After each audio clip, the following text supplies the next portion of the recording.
Hey guys, welcome to the video today. In today's video, I'm going to review and demonstrate how to use this Craftsman stud sensor. And the model number on this one is CMHT77633.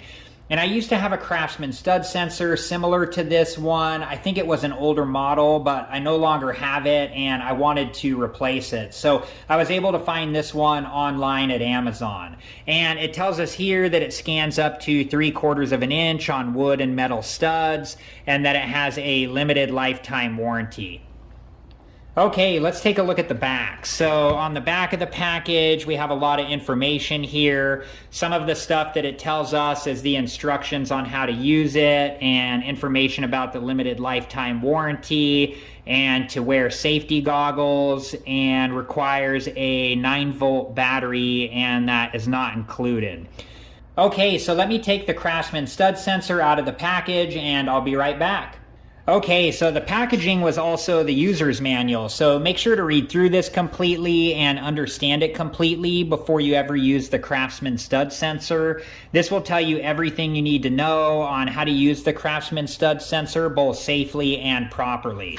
And then here is the Craftsman stud sensor. So let me read through the user's manual and then install the 9-volt battery, and I'll be back and we'll test out the Craftsman stud sensor.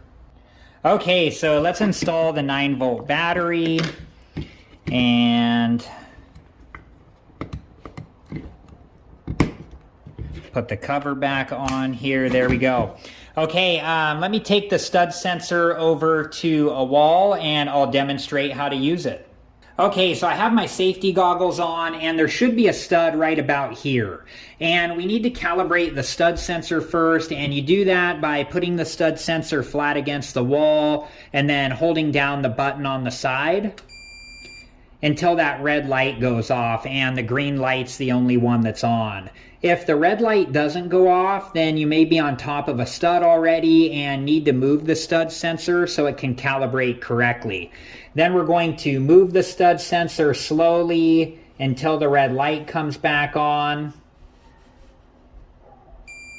Okay, this is indicating this is one side of the stud, and there's a spot on the top of the stud sensor where you can mark your line. And now we're going to move the stud sensor over to the other side of the stud and calibrate it again. And then slowly move it towards the stud until that red light comes on. There it is. And we'll mark it with the pencil again. Okay, and then we could measure the middle point between the two pencil marks to determine the middle of the stud.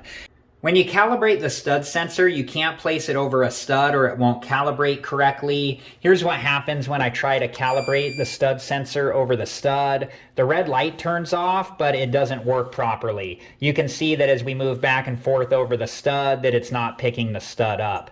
If this happens to you, just move your stud sensor to a different part of the wall and recalibrate. And now we can see that the stud sensor is calibrated properly.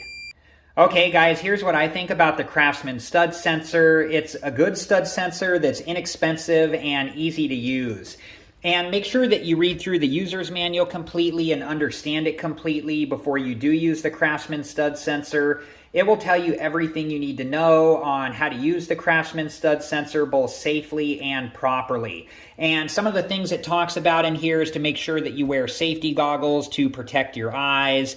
It talks about the cautions on operating the stud sensor and operating tips while you're using the stud sensor. I hope this video has been helpful, and thank you so much for watching. Please like, subscribe, and comment, and I hope to see you guys in the next video. Have a good one. Thank you guys for watching. Please like, subscribe, and comment, and if you have the time, check out these other great videos.